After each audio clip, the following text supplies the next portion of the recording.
A very good evening to all the viewers here. Today is the third day in consecutive to our weekly Facebook Live session on World Infertility Awareness Week. Kushi IVF celebrates this week every year and tries to bring one of the most interesting topics, which are recent advances in the infertility industry. As always, today we have with us Dr. Padma Vivek, Head of the Department Obstetrics and Gynecologist and Infertility Medicine in Gynec and Robotic Surgery. She is the Director of Uterine Transplant Program at Gallinger's Global City in Chennai. Dr. Padma, on behalf of Kushi IVF and Dr. Dipesh, we heartily welcome you here on this topic, uterine transplant, and we really thank you for giving us your time today. Thank you very much. I'm really happy to be here. Thanks to Dr. Dipesh, you and Kushi IVF. This is a very good initiative, to get awareness amongst the population of, India and everywhere else regarding this most innovative topic of uterine transplant. So, yeah. Thank you so much, ma'am. Ma'am, to start with the topic immediately, because our viewers are keenly waiting to hear from you, we would like to understand from you, what is a uterine transplant? So basically, it's a womb transplant, okay? Meaning that we take the uterus from one person and transplant it to the other person who doesn't have uterus or has a non-functional uterus. The purpose of uterine transplant, like you've known liver transplant, somebody's liver gets failed, so their relatives donate their part of their liver, and then they transplant it. Kidney, somebody donates kidney. Why? Because that organ is not functioning. Likewise, in uterus, there are many people, 1 in 5,000 women are born without uterus. They have their ovaries, that means they can produce eggs, but there is no womb there. If there is no womb, there is no pregnancy, right? And they cannot have a child. So basically, this uterine transplant is primarily for people who are born without uterus. It is an anomaly. Some people have this abnormality. They never had their periods. They'll go to a clinic at around, 16 years or 14 years and say, I've not got my periods. And then they'll screen and they'll say no uterus. So this would have come as a shock, but the incidence, that means the number of people who have it is very high. It is 1 in 5,000. So it's commonly seen. And that syndrome is MRKH. Also, for some people, they'll have uterus, but it will not be functional. So the uterus will not be functional, as in it cannot be childbearing, or they will not have periods at all. Very small hypoplastic uterus or abnormal uteruses. So, or people whose uterus has been removed because of cancer in their early ages, all these people are the ones where uterine transplant can be done. So uterine transplant basically is transplanting uterus from one person to the other for childbearing purpose only. And It cannot be done before marriage. Yeah. Oh, okay. So that was the next question actually, ma'am. Who are the eligible candidates for uterine transplant? Okay, so the eligible candidates, as I've already told, MRKH, the people who are born without uterus, people who have non-functional uterus, that means the uterus is not working at all. They're not menstruating properly. It's not utilized. It is not good enough for childbearing.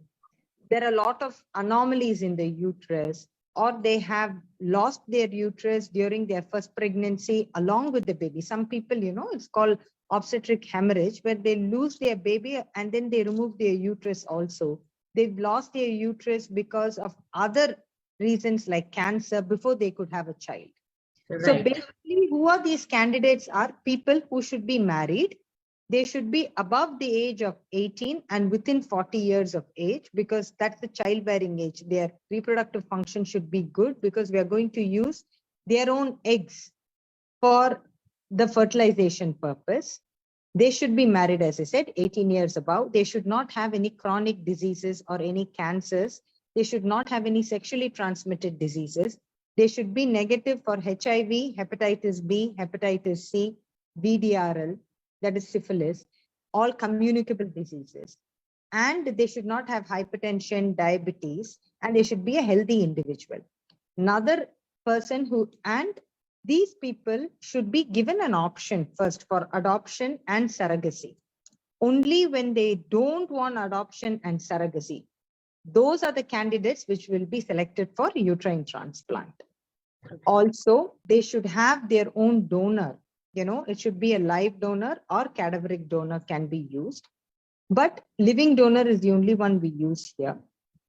Then they should have a good AMH. AMH is a good ovarian reserve.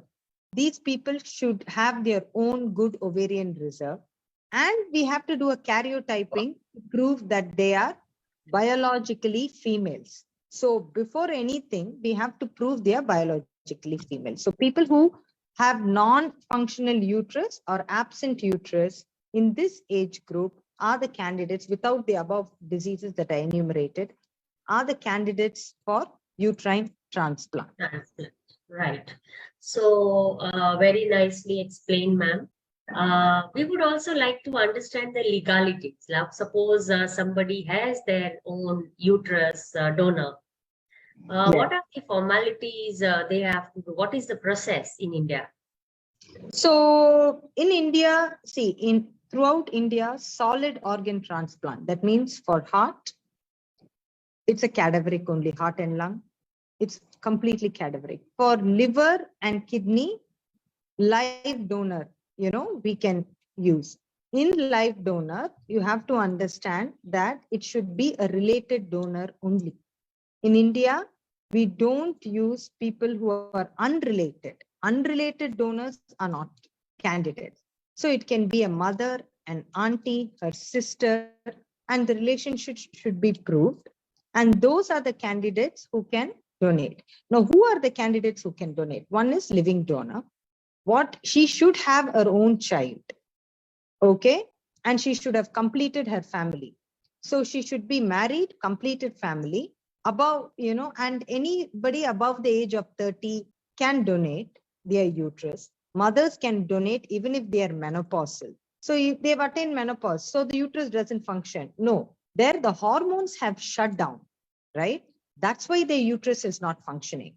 So once that uterus is taken, the mother's uterus, and put in this young girls, the daughters, it'll start functioning because their hormones are existent in the young girl.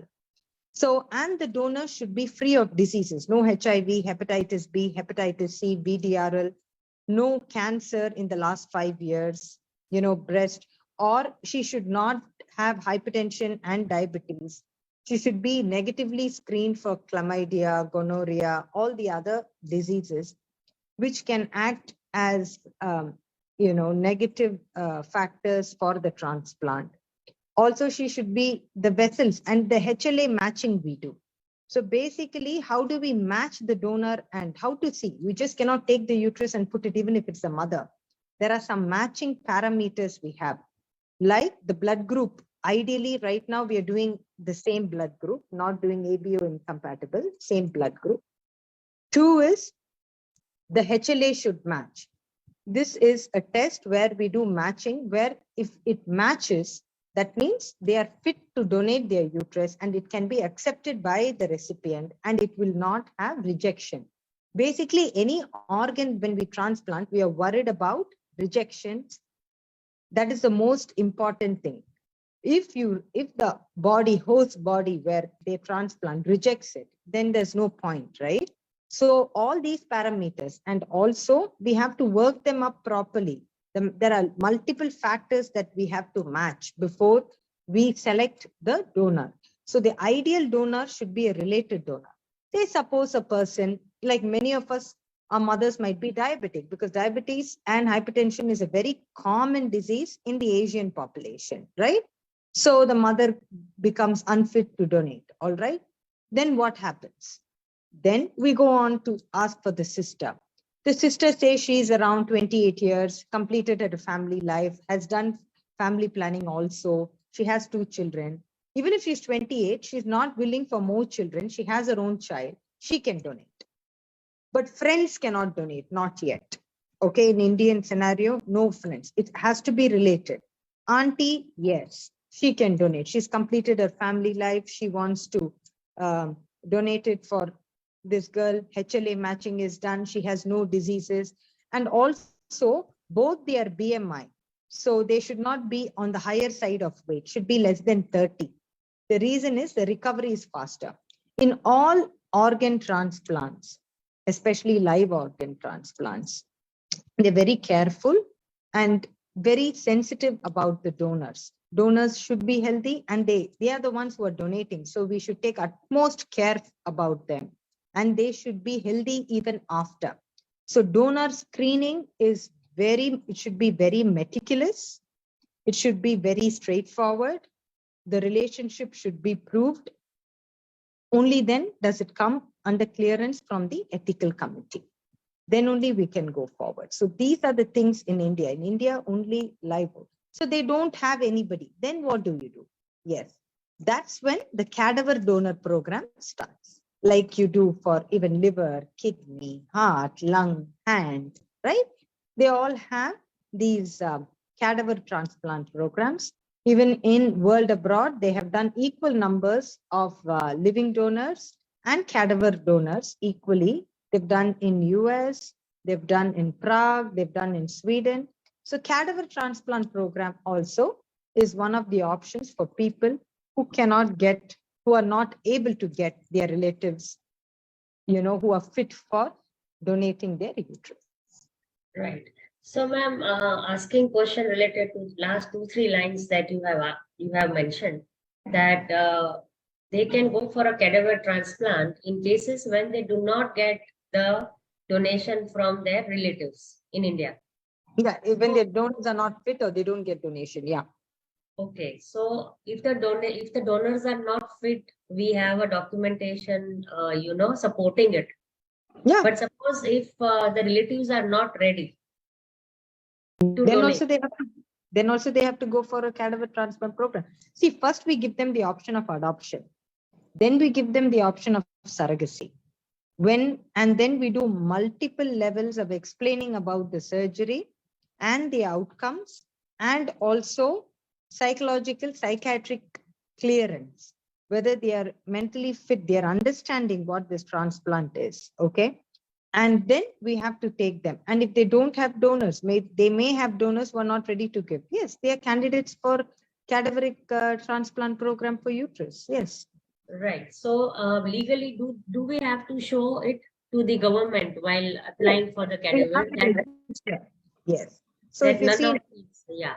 in India, every state and even they have this register for cadaver. So once there is an alert and we say, okay, this center is doing uterine transplant and we need the uterus, we can go there to that place and retrieve that organ and come back. It is completely under the guidelines of the government. Yeah. In India, in Chennai, Tamil Nadu, we have Transtan. So definitely under the guidelines, how they do for liver, kidney, heart, same rules are applicable for uterine when the cadaver alert comes. We have to go forward and retrieve the organ from the cadaver and then come back and then perform the transplant. But then we have to be very quick. With cadaver transplant, we should have a lab 24/7, which runs a couple of tests, from the uterus, whether, the cervical smear and stuff like that to rule out chlamydia, gonorrhea, or whatever it is, a pap smear, and to rule out any precancerous condition, because only then can we transplant the uterus. Yeah. Yeah, absolutely understood, ma'am. When was it first invented in the world? This concept of uterine transplant.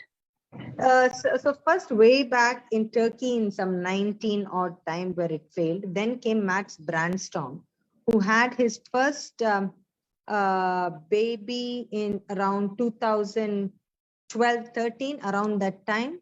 Okay, so he was the first person, Professor Max Brandstorm in Sweden. He is the pioneer and the brain behind this transplant, and I have had the opportunity to meet him in a lot of conferences. He is the pioneer from Sweden, from the University of Gothenburg, who first started it and initiated.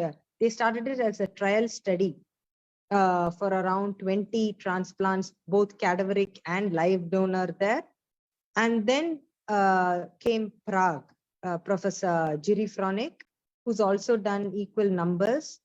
And they all started as trial program from the country, which supported them financially. And then it started in US, then here, of course, in India. But these countries, they started as trial program. Now it's no more a trial study. It is a valid option. It is a valid option for absolute uterine factor infertility. And it is no more a trial study. It is a treatment now. Right. Got it. So I just read, a few lines before interacting with you. And I understood that in India, it started around 2017. Yeah. And it was a mother who had donated the uterus to her daughter, which was born without a uterus. Yeah, likewise, we've done 2 transplants in our center in Gleneagles Global Health City, Chennai. And both were women who were born without uterus. And also the mothers were the ones who donated the uterus. So one was 52 years and one was 58 years. Both were menopausal. So we induced them with hormones to see whether they are menstruating 3 cycles prior. They menstruated. We checked their profile. We did all the studies, HLA, blood grouping were the same. So mothers would be the most ideal candidates because it's their daughter emotionally, and also the matching wise, HLA matching and blood group, almost mothers would be the ideal candidate. So even if it's postmenopausal, it's easier, because we induce them with hormones. And then we have to do a detailed study of the vessels. See, what we are taking from the uterus, we're not just taking the uterus alone and putting it, right? We are taking also the vessels, that means the blood vessels along with it. The blood vessels has to be anastomosed. So we have to do a detailed study of the blood vessels of the donor and the recipient. The blood vessels of the donor should be good enough for the transplant. And that is also a very important study that we have to do prior to the donor, for the donor, prior to uterine transplant. So yes, both our candidates were also mothers, and the ones we have in pipeline, we have a lot of other cases. Most of them are mothers or sisters. Yeah. Right. So, ma'am, talking about India, in how many centers, this is valid and it is being performed? Approximately in numbers? I think we are the second one. First one was in Pune. We are the second one who have done it. So right now in India, in South India, we were the first in Chennai, and the first one was in Pune. So only 2 centers as of now. And so what are the centers which can actually do it is any transplant center. You have to have round the clock, good transplant surgeons, a good obstetric unit, ICU facility, of course, also blood bank. So it's not like any nursing home or something can start. It should be a good hospital backup, which does transplant. The infrastructure for performing these should be very, very good. You just cannot start it off like in any hospital like that. It should be a proper setup for transplant. That makes life easy because the group of people who are involved in uterine transplant are transplant surgeons. Then we have transplant physicians. Then we have the transplant intensivist. Then we have obs, gynae, high-risk pregnancy, neonatology, level 3, level 4, and IVF unit. And of course, you have to have minimal access surgery if you want to do it future. We want to do it robotically. You can retrieve the organ robotically because it's much easier for the donor, or by laparoscopy. And then, we have to have blood bank, of course, very, very important. But and of course, ICU facilities also. These patients, both of them, both the individuals are pretty much healthy individuals. Here, this is the only organ transplant which is not done on sick people. It is done, it's not a life-saving one, it's for childbirth. So they are actually very healthy. So they don't require ICU stay, they might require HDU stay, or may not for some people. So these are basically on healthy individuals, so not to worry. So good setup, which has all these things. And of course, we have ID specialist, we have nephrologist, we have the urologist, we have the plastic surgeon. All these people will be, there to help each other in some part of the steps that we are doing, So it requires a big transplant team to actually perform this. Right. So what are the risks which the donor carries while undergoing a transplant? See, so far they've done like 110, 108 to 110 transplants across the world. There has not been any life-threatening complications because so a good surgeon performing the vascular, dissection and retrieving will not land up in any complication. Both our donors were discharged in like 4 days. They didn't have much. Most of the donors across the world are discharged in 3 to 4 days time, and they are pretty much healthy. And we just have to follow them up monthly basis for the first 6 months, and then once in 6 months, and then once a year for the first 3 to 5 years, because they've donated and we have to be very careful with them. But pretty much just like any other hysterectomy, like extended radical hysterectomies that we do, those are the same complications that not something extra pertaining to transplant. Yeah. Right. Meticulous surgical dissection should be done. Got it, ma'am. So, ma'am, when the transplant is performed on a receiver, a recipient? Recipient, yes. First of all, what care is to be taken after the transplant? Okay.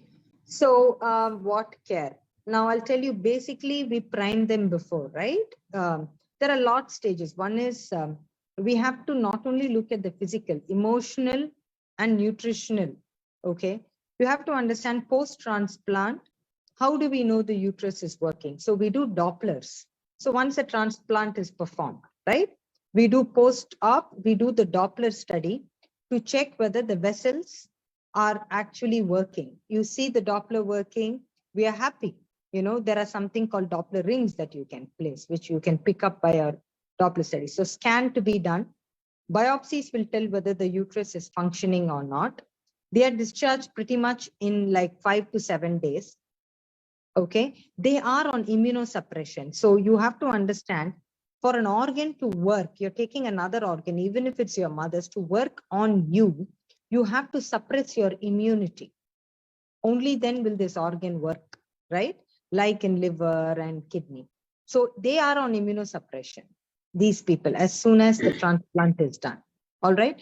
So these immunosuppressive drugs have an effect that it suppresses your immunity so that the organ doesn't get rejected. All right. So basically, one thing is, when people are on immunosuppression, they have to be very careful about getting the common, diseases, viral diseases or anything, because they're subjected to it, right? Because your immunity is low.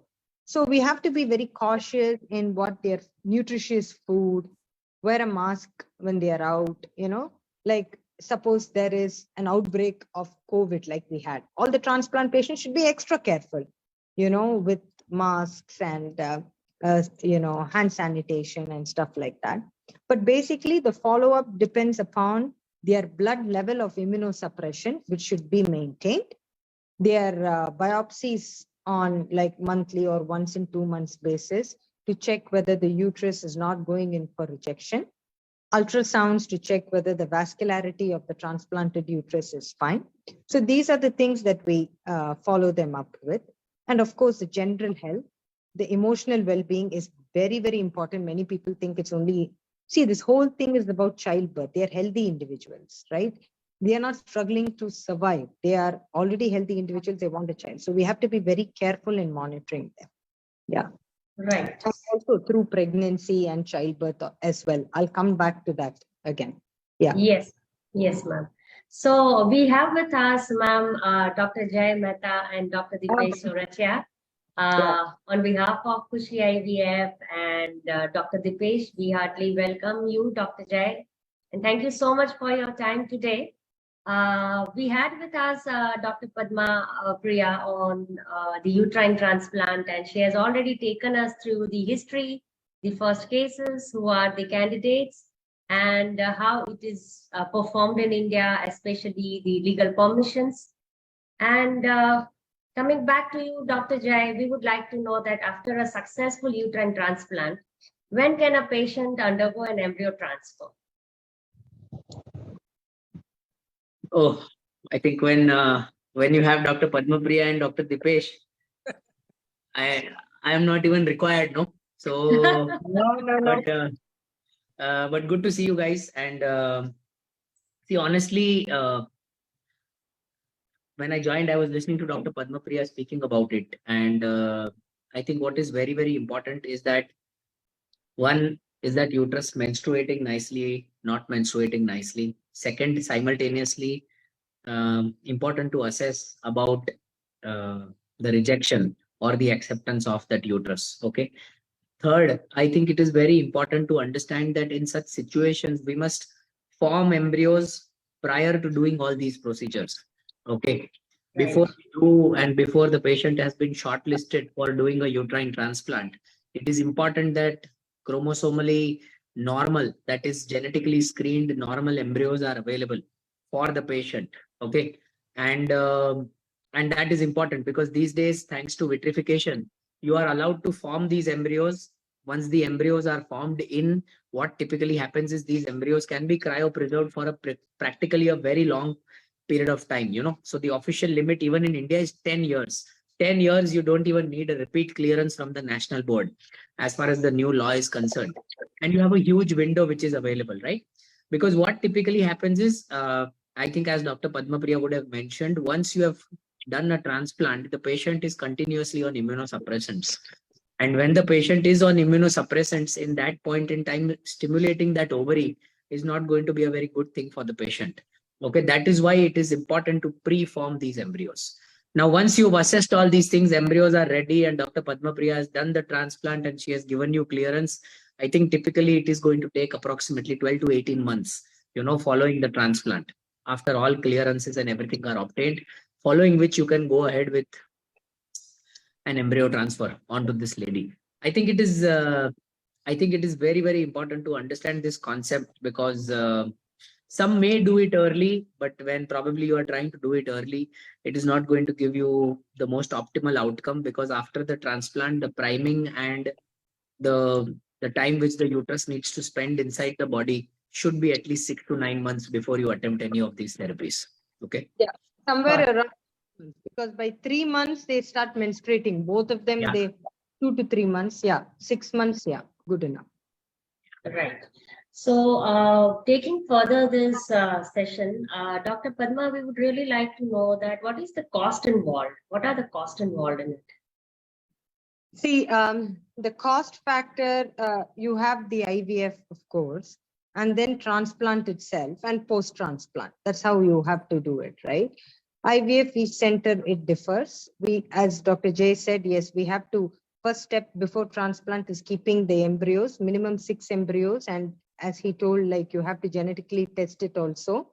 We don't want any abnormal embryos there because if we're going to put it inside the transplanted uterus. Coming over to the transplant, it's anywhere between around 20 lakhs, for the surgery. And then, of course, not much after the transplant itself. Embryo transfers, as Dr. Jay said, around 6 to 9 months, 6 months later, we can do. That also differs from center to center. And then follow up if you're doing antenatal checkup. And of course, the delivery has to be by cesarean section only, not vaginal birth. Right. Understood. Right. Dr. J, what happens after the patient conceives post embryo transfer with the uterus which is implanted? What happens during the pregnancy and what happens after it to the uterus? See, one of the risks which any organ which is transplanted, okay, is going to undergo is a risk of having abortions and is a risk of having a preterm delivery, right? Because see, remember, you are transplanting somebody's uterus who is significantly senior as far as age is concerned, and you have all these criteria which you have taken into consideration as far as the CT angio, MR angio, thickness of the vessel and all these things is concerned, but you've not really taken into consideration that microvascular appearance of that uterus at that point in time. So because that has not been taken into consideration, all add-on complications which come due to defective invasion of the placenta, right? Now defective invasion of the placenta can cause low birth weight, preterm labor, it can cause hypertension in the mother. All these set of complications you are exposing this person to, right? And one has to be mentally ready with that. See, as long as you are having a good obstetric unit, okay, I think one point people normally miss out in doing a uterine transplant is that in order to do this, in order to do a uterine transplant, apart from a good pan gynecology team, like apart from somebody who is very good into obstetrics, very good into laparoscopy, very good into IVF, this is okay. If you want to give outcomes, you need to have an excellent NICU backup. And that is something which people have to keep in mind, which is what people don't have. Okay, you need to have a fantastic NICU backup because you should be able to manage children who are born right from 27, 28, 29, 30 weeks onwards. And this, I mean, people reaching 36 weeks is rare, okay, in all these things. So you must have the capacity to handle these children, low birth weight children, 1 kg, 900, 800 grams with severe preterm. And if you are able to give an outcome in that, I think in the last stage, the most important stage, take home baby, the role of pediatrician here is something which is very important. And I think that is a very important take home point for the patient, especially. Right. And then what happens after the delivery? What happens to the uterus? So I think Dr. Padma Priya can answer that. There is a procedure to explant it, but then I think Dr. Padma Priya will answer that. Yes, So ma'am. basically the uterus can be there only for 5 years, right? So if she has a child, you can remove the uterus following after 6 months or so. That's called explant, okay? Because we don't want, she's had a child, so what's the point? Maximum she can have 2 children, okay? Give a break for a year and then you can again put another embryo. But world over, one child, everybody is happy with one child. Most of them, they don't go in for a second child. If somebody wants, okay, you can give them an option, but 1 year break between the first and second child. After the childbirth and they have said, I'm done with children, that's enough, then remove it in 6 months time, because we don't want the effect of immunosuppression going on for long. And the maximum duration that the uterus can be inside, whether they conceive or not, is 5 years. They may extend it to 7 years, but as of now, it's 5 years because they don't want long-term effect of immunosuppression. Maybe 5 to 7 years maximum. Right. And the last question that I would like to ask Dr. Padma is, for these 5 years, are the patients on any drugs or medications? Yeah, immunosuppression, as we were all talking. Yeah, there are 3 drugs that we give. It's a triple drug therapy. So that's the drugs. And these drugs are extremely safe. So during pregnancy and for the child, it doesn't have the immunosuppressive drugs used for uterine transplant is completely, it's not fetotoxic. It doesn't affect the child. And it's quite safe and also covers immunosuppression as well. So yeah, that's the triple drug therapy that we use. Right. So with this, we end our today's session. And we thank all our viewers to stay with us on this amazing Infertility Awareness Week from Khushi IVF channel, where we have doctors across India who are eminent in their field, like Dr. Jay Mehta with endometriosis and male infertility, Dr. Padma Madam for uterus implant. We had yesterday Dr. Shilpa GB with us, who was talking extensively on endometriosis. And here we end our session today with ending notes from Dr. Dipesh. So we have selected this topic, Dr. Jay and Dr. Padma Priya in our core team. So we selected this topic because nowadays there are a lot of advancement in the transplant surgery and lot of advancement in that immunosuppression therapy that help to achieve their genetic child with their own uterus sometime when this not possible, and the current surrogacy restrictions sometimes boon for this type of the couple. Right. So stay connected with us, all of us, and we will have 2 more sessions coming from Dr. Jay tomorrow. That is on male infertility, 23rd. 24th, we have 1 more session, and the last session would be on 25th. So thanks to all our viewers. Stay connected. Keep following us for more updates on science and advancement related to infertility. Thank you. Thank you very much. Thank you, Jai. Thank you, madam. Thank you, ma'am.